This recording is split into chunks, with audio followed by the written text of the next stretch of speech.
وہ ذات ہے جو نبی کے پاس آتی ہے، نبی سے کہتی ہے مجھے مسئلے پوچھنے ہیں، نبی نے کہا حسن کے پاس جاؤ، جب چلی جاتی وہ ذات اصحاب پوچھتے یا رسول اللہ یہ تھے کون؟ نبی نے کہا یہ موسیٰ کے استاد خضر تھے۔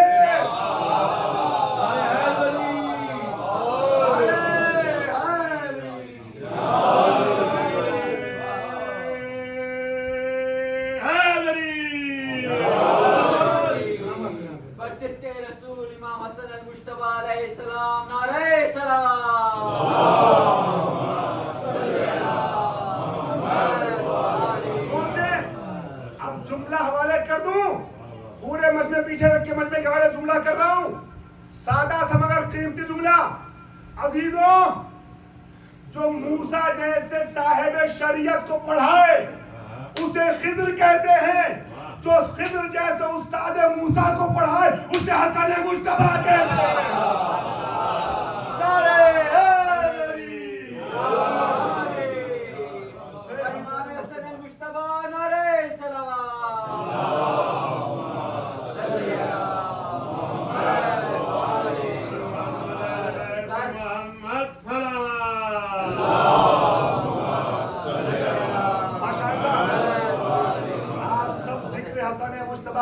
میں آ گئے تو میں تفصیلی مطالب کو چھوڑتے ہوئے بس آخری بات کہہ کے ربط مسائل لے لوں۔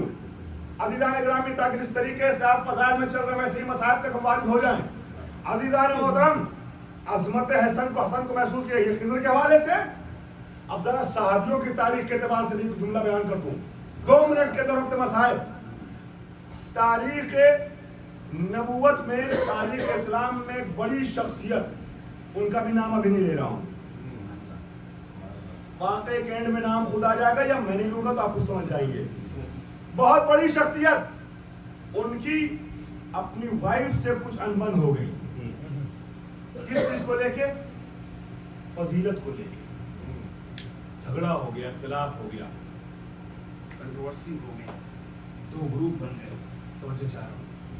اب ہسبینڈ صاحب کہتے ہیں، شوہر نامدار کہتے ہیں میں تم سے افضل،